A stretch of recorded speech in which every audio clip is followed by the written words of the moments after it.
दंडवत दंडवत प्रतिष्ठावन बड़े भाग्य दर्शन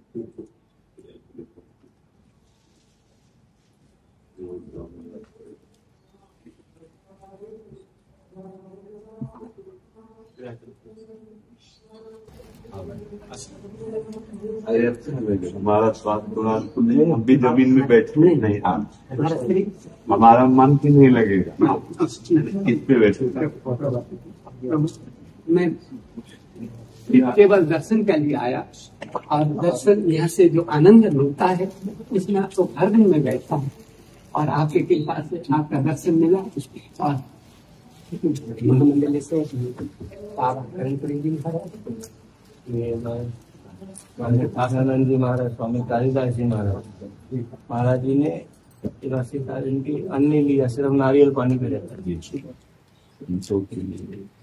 जो अपने चित्त को सच्चिदानंद में जोड़ता है उसके लिए कोई सर्वाश्चर्य में बात नहीं रह जाती, क्योंकि वो परम आश्चर्य में प्रभु में चित्त जोड़ दिया तो इसके बाद सब जो है फीका हो जाता है।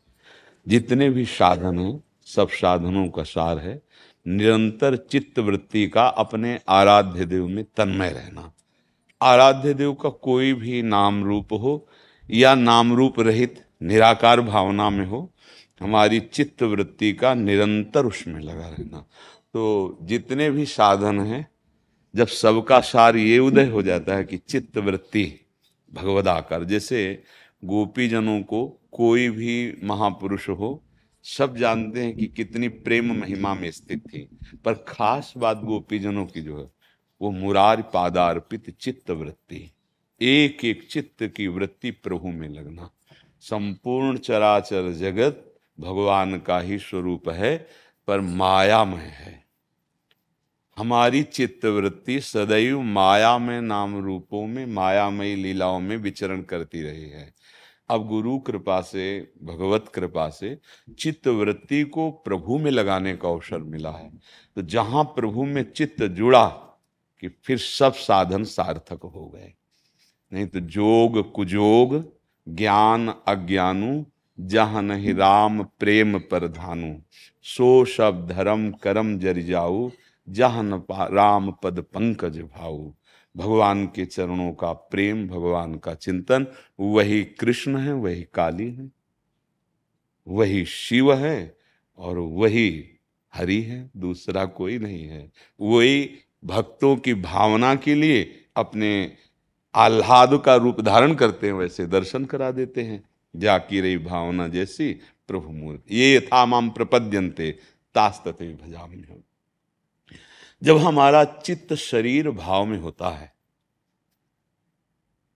तो भूख प्यास लाभ हानि मान अपमान दुख सुख ये सब व्यापता है, क्योंकि इसका अनुभव करने वाला वही चित्त है। जब वो निश्चय करने लगता है तो बुद्धि कहते हैं, चिंतन करने लगता है तो चित्त कहते हैं, संकल्प विकल्प करता है तो मन कहते हैं और क्रिया स्वीकार करता है तो अहम कहते हैं। वस्तुतः एक ही है जिसे हृदय कहते हैं, वो चार रूपों में अंतः। ये अंतःकरण चतुष्टय सच्चिदानंद प्रभु में हर समय स्थित रहना बिना किसी प्रयास के, ये सिद्ध महापुरुष का स्वरूप होता है। तो जितनी भी साधनाएं हैं हमें खुद अपने न्यायाधीश बन करके ये देखते रहना है कि हमारा चित्त कहाँ है।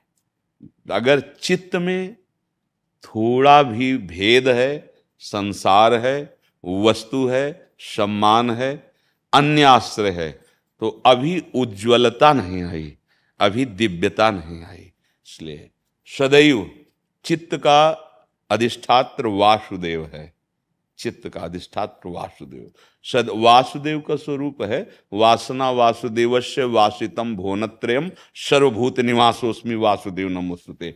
चराचर जगत को अपने आराध्य देव के रूप में देखते हुए जो कर्तव्य मिला है, सबको कर्तव्य मिला है। जैसे आप जैसे महापुरुषों को कर्तव्य मिला है जा जाकर दर्शन देना, अपने अमृतमय वचनों से आचरणों से जगत को पावन करना। सतरति सतरति सा लोकांतार्यति, ये कर्तव्य है, करना पड़ेगा।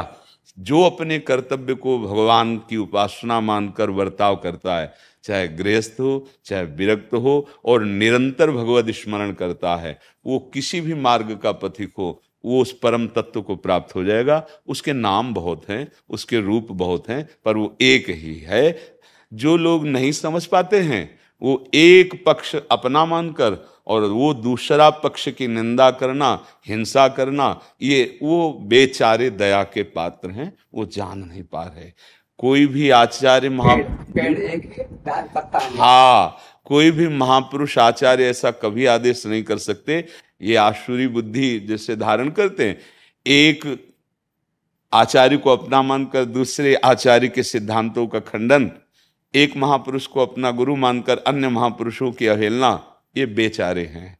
अभी इनको पता नहीं चला कि आप अपने ही आचार्य का अपमान करते हैं, अपने ही गुरुदेव का अपमान करते हैं। अखंड मंडलाकारं व्याप्तम येन चराचरम्, गुरुदेव ब्रह्मानंदम परम सुखदम केवलम ज्ञान मूर्तिम द्वंद्वातीतम गगन सत्सम तत्वमस्यादि लक्ष्यम एकम नित्यम विमल अचलम सर्वधि साक्षिभूतम भावातीतम त्रिगुण रहितम सद्गुरुम तम नमामि। तो आप जैसे संत महापुरुष कृपा करके दर्शन देने आते हैं। प्रियालाल बड़े कृपालु, जानते हैं अधम जा नहीं सकता, रोग ग्रसित है, तो आप महापुरुष जन कृपा करके दर्शन दिए। दर्शन काफी दिन से मन में था, केवल सिर्फ आपके दर्शन खातिर आए हम लोग। महाराज जी, ये महापुरुष जन अपने आचरण के द्वारा जगत को शिक्षा देते हैं। आपको दर्शन की क्या जरूरत है, हम जैसे अधमों की। ये आप आचरण करके दिखाते हैं कि संत दर्श कितनी दुर्लभ वस्तु है, और उस दुर्लभ वस्तु को कितनी दैन्यता से प्राप्त किया जाता है, ये आप दर्शाने के लिए ऐसा कह रहे। वस्तुतः आप दर्शनीय हैं, आप पूजनीय हैं, वंदनीय हुए महाराज जी, जीवन सार्थक हो गया। आप जी के अपार दर्शन